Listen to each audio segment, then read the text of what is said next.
Welcome to Austin, Texas.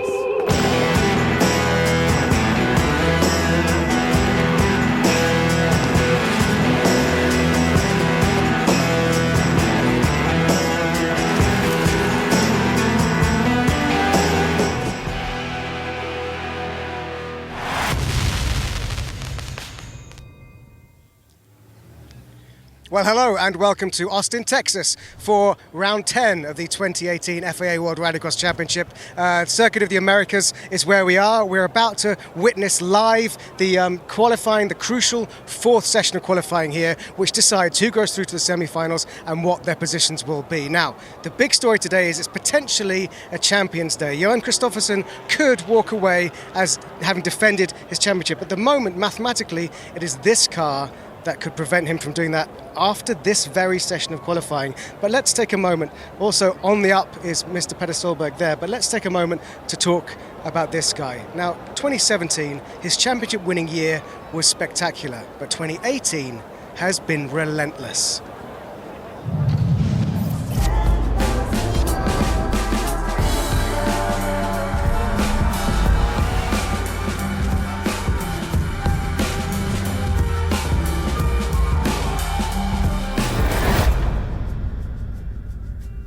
It's the first time for me in US, so I mean, new experience, and then get to the new track will also be very fun. I haven't looked at the track yet, but it will be different, and there is always something special when the track is new for every driver which is here, so I'm really looking forward.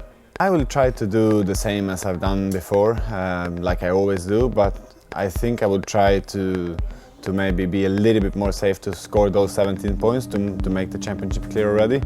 For sure, I mean, there's no stress to make it clear already here in Kota, but you know, why not? For sure, there will mean a lot. I mean, to be one of two that have scored 2 World Championships in Rallycross, and then if I win now, it's going to be the first Swede ever to win 2 FIA World titles. Big weekend for Kristoffersen. Let's be honest, we're doing the maths. We're trying to figure it out. And basically, Ekstrom is going to out-qualify Kristoffersen here unless Ekstrom has an absolute shocker. And that means this is going to go to the semi-finals. Dan, we have quite a complicated scoring system, don't we? Yeah, it's not the easiest to work out, and it's really making my GCSE math skills come to good use.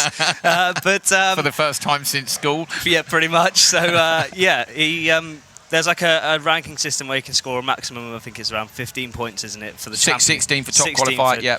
For championship, and then it breaks down into the semi-finals where you score a lot more for like a first in your final, sorry, and like that way. So it's super complicated. It's basically trying to explain it is hard enough. Yeah.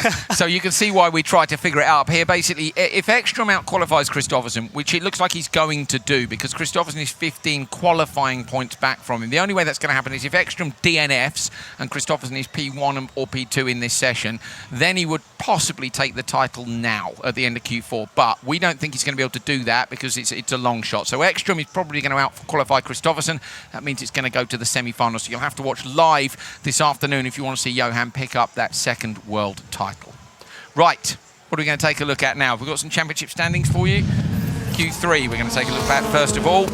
This was the start. We've had some interesting action, particularly on the undercut, Dan, at the merge in from the Joker lap. We've seen a couple of passes. Yeah, so it seems to be the prime overtaking spot here. Obviously, if the guys can close down the gap enough to nip up the inside. We're about to see here Markland overshooting his run into the corner after the Joker and about managed to get his nose up the inside. We've seen that quite a few times through the day, not only in the World RX but in the ARX as well. So it's been some fantastic merges here.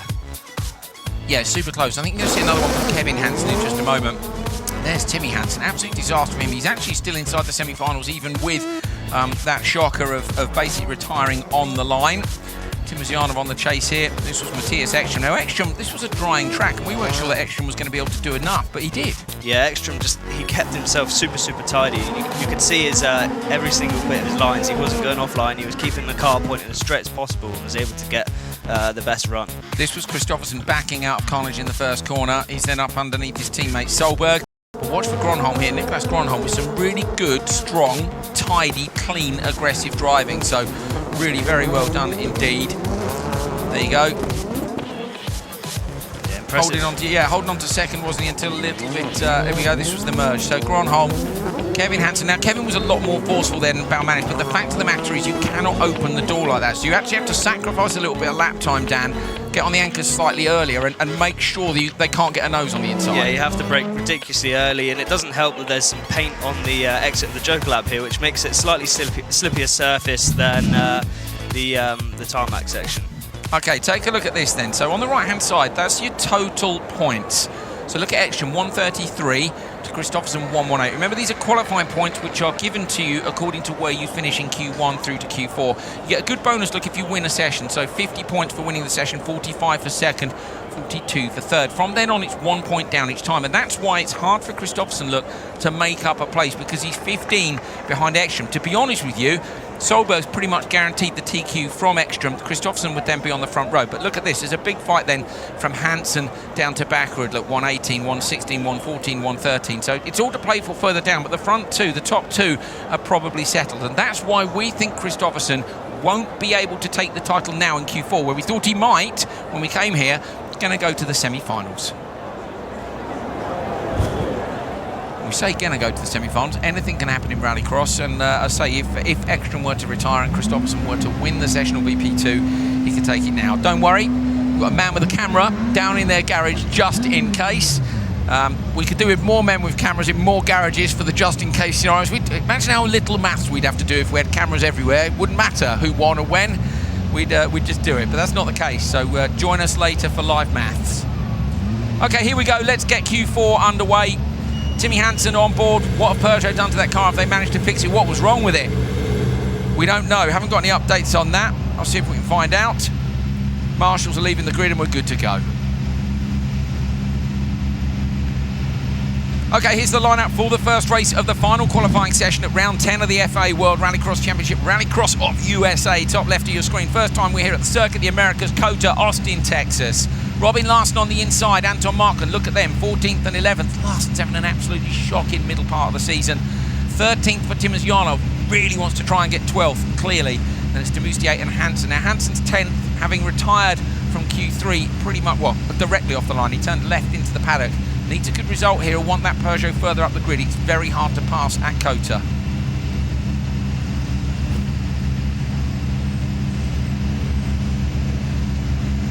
Marshall in the middle gets the thumbs up from race control on his radio. You can see our cameraman in the background there. Luckily, he's wearing cans, because otherwise he'd have to have his fingers in his ears, particularly behind Timosyanov, one of the loudest anti-lags in this entire championship. Unleashing that power down to the first corner. Timosyanov looked like he got a good start, but then maybe had to clutch kick halfway up first gear into the first corner. Larson goes tight on the inside. Timosyanov trying to cut around the outside of Markland. Joker lap, Timmy Hansen with Demoustier in behind him. So Timmy's managed to get the better of Demoustier, and that was absolutely crucial for him, Dan. So yeah, Timmy had a really good start there, and I don't know if you noticed, but he kept his car really quite wide. He left the car's width from the apex as well to make sure he didn't get wiped out when he got track position. And now he's going to make the most of these guys. Oh, look, you can see them all bunching up, holding each other up, and Timmy's straight on the back of Timosyanov already. So Timmy could really do with Larson Joker in early, because if these guys get into the train behind him, in fact he could do with any of them Joker in early, because he's literally right there. Look at this, he's on the back of Timosyanov already. Timosyanov goes, but perfect for Hansen. So yeah, perfect for him. He's been released. He can now chase down Markland, but to be honest, it already looks like he's got the gap to these guys. You can see how much of an effect these tight corners have on them. They all back up and they all have to brake that tiny bit earlier than they want to get around the corner, and it all plays into the hands of Timmy. Constantina effect on board with Timmy Hansen now. Watch this. This is how fast you pull gears in a supercar. Incredible. Absolutely brilliant down the back straight. Around 100 miles an hour, Dan, you were saying, for when you were working here earlier this year. Yeah, and it's going to be an even faster entry into the corner than when I was here last time, because they've opened up the track liberal, so we can carry more speed into the corner at the bottom of the straight. So we see Markland go to the Joker now. This is for Timmy Hansen. That could not have played out better. Timosyanov went, Markland went. Absolutely ideal. Yeah, that's the driver's dream, isn't it? When people peel off like that in order. They're just handing it to him on a plate here. He's not even having to engage in any battles to try and make up time that he may be losing behind to people. So do you see there? He actually made that corner into a double apex. Went quite wide in the central corner, but had a perfect straight line out of it. So really precise here from Timmy, and straight on the back of Larson. Now Larson's going to go for the Joker on this lap, the final lap now. So Timmy's going to be released, and he can really show what he can do now on this last lap. Larson typically sideways around the outside of the Joker lap, trying to get in front of Markland. I think he's going to. That's a better run. And Larson keeps it tight enough not to allow Markland up the inside. Well done by Robin. Timmy Hansen released to try and set a fantastic time. What can he do here? Through the right-hander, needs to move up that grid desperately, all the way out to the outside. This is where those track limits rules have changed here. Backing the car in smoothly on the gas and then thread it through this narrow section. Checker flag for Timmy Hansen. Target time for everybody else is 2:26.954. So Timmy actually went half a second faster on that final lap just from having clear air. So maybe Timmy could have, gone a bit faster in this session. We know the track's been clearing up through the whole day, so it'd be interesting to see what the guys can do later on in the day. Hansen takes it 2:26.9 from Larson, Markland, Timosyanov and Demoustier. Don't think the track will develop if they get themselves some clean air, which Timmy kind of had, but maybe not the perfect scenario. Can they go quicker?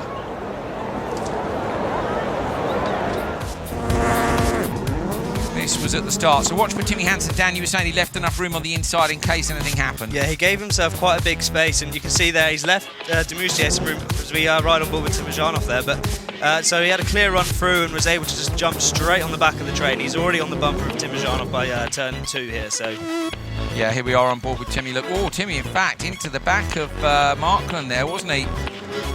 So yeah, lost a bit of time there. That wouldn't have been ideal for him. Does look good in the Peugeot, doesn't he? The Peugeot looking really, really strong. And there, oh, Timmy right on the grass. My goodness me, every 100th of a second at the end there.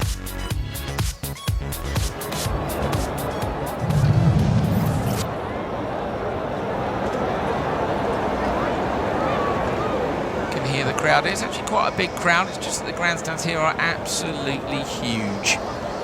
Results poll in the middle there is displaying the Rallycross results, showing that Hansen was the winner. Timmy, what you needed then was a clean race and a quick race, and it looks like that's what you got. Yeah, I lost a bit of time in the beginning.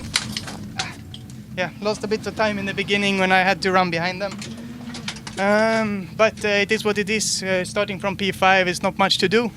My last lap was good, it was my only free one. At least I think we've done enough to be in the semi. Little while ago it didn't look good at all. Engine was broken already this morning. Mechanics made a fantastic job to change the engine between Q3 and Q4. It's a short time, and to change an engine in a car, even for race mechanics, is a big, big job. They made it in less than 1 hour.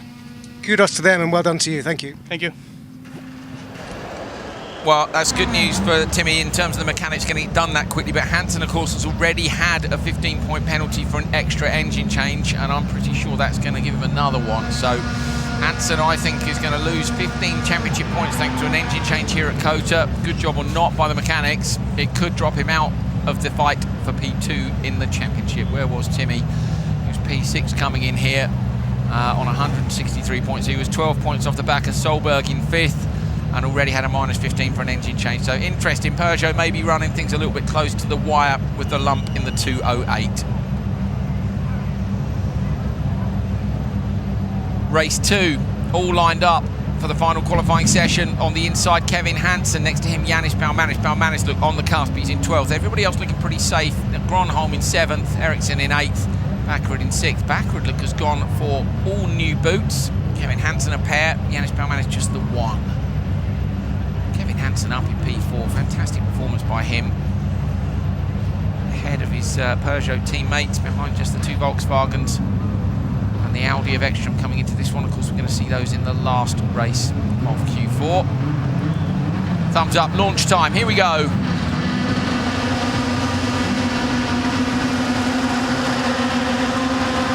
That is a super long hold there. I'm surprised everyone got away. Brilliant start by Kevin Hansen. Balmanis, they're going to have to give best in. Little nudge into the rear of Kevin Hansen on the way down. Backward gets the whole shot. The 3 cars have gone into the Joker. Ericsson up the inside of Gronholm. Gronholm runs the car wide, has to avoid Ericsson. That's going to cost him. So Gronholm ends up down in P5. Your 2 train leaders, Kevin Hansen on the standard lap, Andreas Backward on the Joker. Yeah, Gronholm looked like he had made a bit of a late decision there to go to the Joker. He had Ericsson closing in on him, and when he made his move, there was contact made between them, which was carrying on all the way through that Joker lap. So some time lost for those guys. Well, Manis chasing Kevin Hansen. Yannis So he wanted to hold on to that position in the semi-finals. You know, he could do well to follow Kevin, couldn't he? I wonder if you might want to respond. It looks like Backerud's going to get him, doesn't it? Now the spotter really needs to look back at the gap to Ericsson and Gronholm and think about responding to them if they want Baumanis to get more points and hold on to that place in the semi.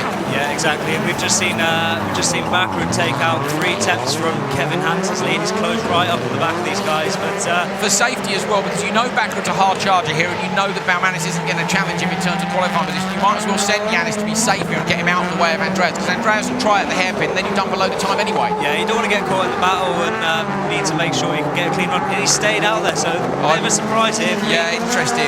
The gap back look is 2.9 to Ericsson, so he was safe for Ericsson, and they know Backerud's going to get him, so you just kind of put yourself in the middle of a fight. But there you go. That, you know, they've got to make these decisions on the fly. Dan, you've done spotting yourself. Yeah, you've got to literally be on top of it. And with it being such a short track here as well, you don't get much time to think between each lap, so you need to really be on the ball with your spotting game. Dan Rook, the man who's done every job in the paddock. I've just seen out of the commentary position, we've got a yellow flag at the last hairpin, so it looks like we've lost Kevin Ericsson, so that'll be helpful for Baumanis.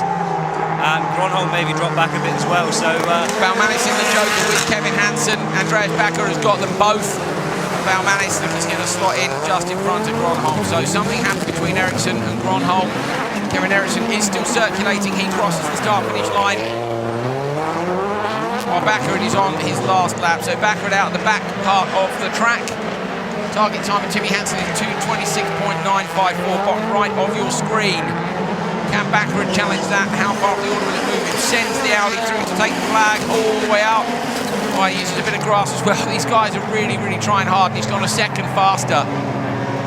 Backerud has gone a second faster. 2:25.9. Impressive lap times, Dan.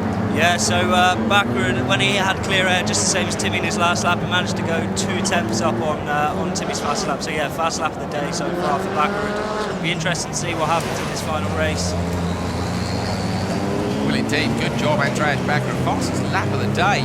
As the track developer of Audi found something. You can just see inside the car there, he's punching his fist, he's loving it. Hand out the window, he's happy with that run.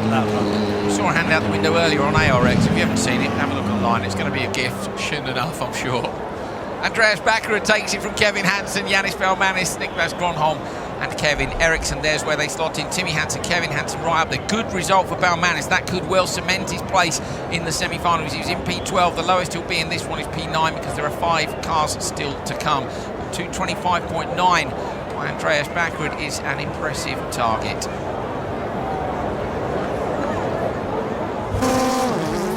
So Backerud on the outside here. Ericsson next to him. Look, contact between the Backerud moving across to try and shut the door, taking off the front right wing of Ericsson. Ericsson getting up the inside of Gronholm and just giving Gronholm a little push wide, which is completely fair. And then he managed to close down on the guys in front. So I was a little surprised. I wonder if Baumanis might have... Oh, there you go. So Ericsson over-rotated the car down. So yeah, he's broken it. Yeah, he's lost the front drive shaft there. So it looks like he's gone to rear-wheel drive. So bad luck there for Ericsson. Rear-wheel drive's fun, isn't it? But 600 horsepower is just a little bit over the top for that. So didn't quite work out. It did work out for Backerud. Fastest lap of the day, and he is at the minute at the top of the standings in Q3. 4.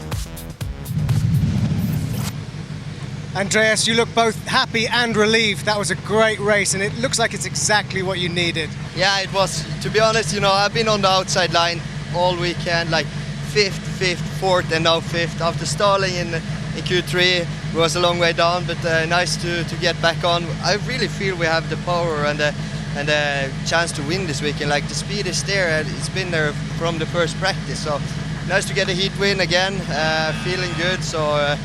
Yeah, keep on smiling, pushing hard for the final. Hopefully we get there, you know. The main goal is to spray champagne. So.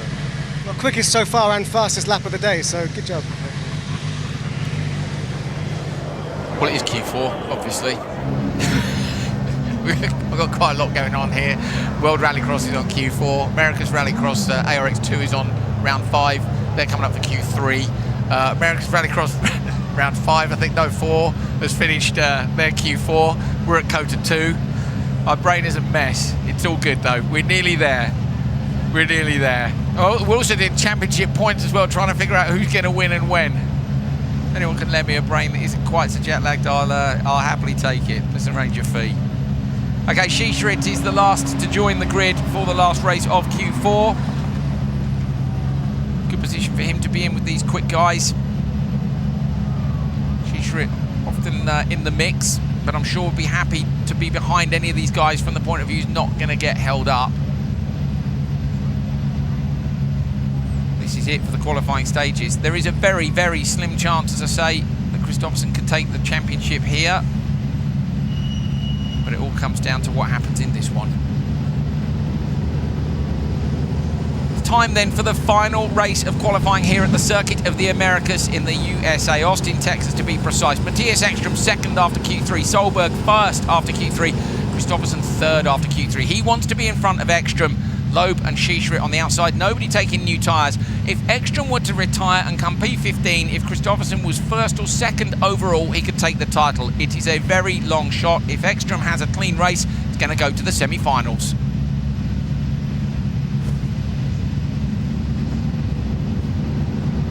There is the world champion.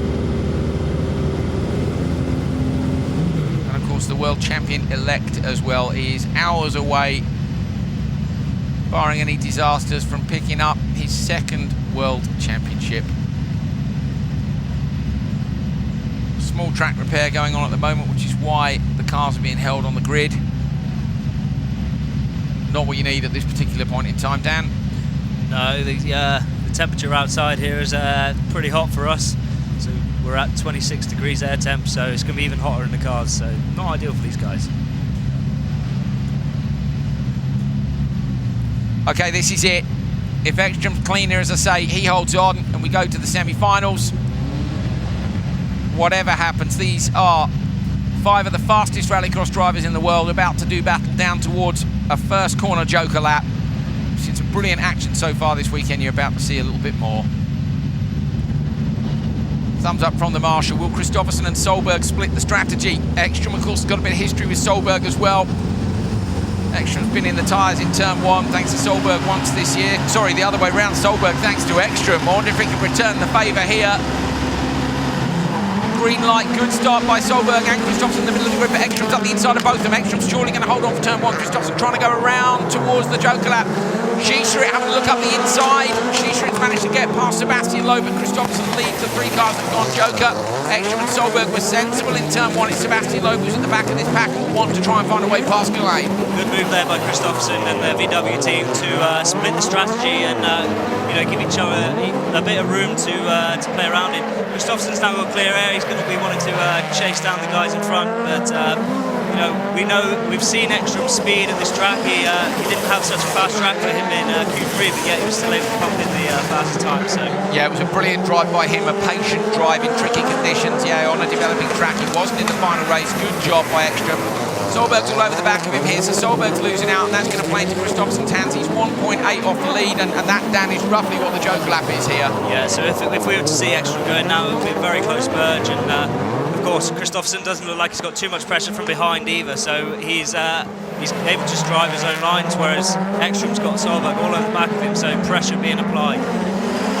See there the PSRX Volkswagen Sweden team watching the monitors in their paddock area, keen to see what happens. Solberg goes joker. This is to try and cover off the guys who've jokered already. Kristoffersen's going to get him. Solberg isn't going to do anything silly there. Shishrit has to look up the inside, but Petter with that incredible car control holds on to that despite the fact he looked wild on the brakes. So that releases Kristoffersen up, but at the minute it's Ekström who is the only man who stands between him and the title. So it's only a matter of points, but they will not celebrate until they get it mathematically. And Ekström, the 1.8 second lead, could go now, couldn't he, and risk it at the merge. Yeah, it's going to be very close. He does. Ekström's gone joker from the commentary position. Ekström's gone joker. Watching for Kristoffersen on the inside now. Will there be contact between them? Ekström's going to try, but Kristoffersen's going to shut the door. Ekström has to look up the inside. Kristoffersen is aware of that, so he's going to get him here. But if Ekström finishes where he is, right behind him, say the standings are going to go right through to the end of today. There are the team. The phones are out, look, they're all recording the moment. Good drive by Johan. Checkered flag falls when he crosses the line ahead of Ekström. 2:24.7, it's enough. So Kristoffersen has taken Q4. Team applaud. As I say, it won't be enough to out-qualify Ekström, and that means he's going to have to gather up just a couple more championship points to take the title.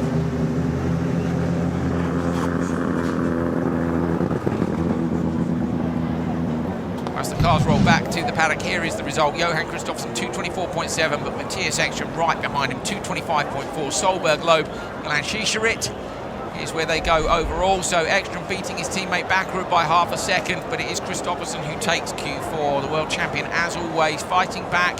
He's had a bad day one before, and this weekend he's straight back up to the top of the standings, Q3 and Q4, and that's going to help him out in terms of qualifying, get him up at the front of the semi-finals. He only needs to be at the back of the semi-finals to take his second World Championship, but we know Johan will want to do it in style.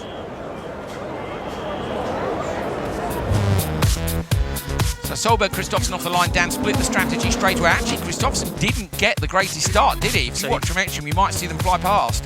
Yeah, Kristoffersson looking like he's having to dip on the clutch again there, so not getting the best run, but still able to make it work on the split here with his teammate. But so yeah, fantastic drive from Gerland Schischerit, who's actually sticking with these guys. He's going to be happy about that, beating his fellow countryman Loeb as well to the line. So good drive by him in the GCK machine. I thought he was going to look under the inside of Solberg, but I think Solberg's spotters were wise and managed to keep him tight up the inside. So Solberg held on to that position, but it was Kristoffersson who won the session. Johan, a very good time and a very good race, but that isn't the championship moment. Matthias is not going to let you get this easily. No, but it's a little bit late to start to struggle now. But yeah, good heat. Car felt good. Launch was not the best, but I managed to squeeze Sebastian in the Joker lap. And from there on, I felt strong already in Q2 yesterday and Q3 today. So car is there when I really need to push. It's underneath me, so I'm looking forward for the semi-final. So wait, thank you. Thank you. Yeah, Johan just doing what he needs to do. There you go. Matthias Ekström manages to hold on to Q2. Kristoffersson in Q3. Look, Solberg with the TQ. Top qualifier for Peter Solberg. Johan will be on the front row. Look, with him in semi-final one. In fact, Bakkerud's going to be on the front row with Ekström. So we've got a Volkswagen front row in semi-final one and an Audi front row in semi-final two. Then it's Kevin Hansen, Sebastian Loeb, Timmy Hansen, all three Peugeots there. Niklas Gronholm, P8 again, brilliant by the young Finn. Gerland Schischerit, Kevin Eriksson, Yannis Baumanis and Anton Markland. So both of the GCK machines are in. Baumanis moves up to 11th, Markland holding on to 12th. Timosyanov, Larsen and Demustier will take no further part this weekend.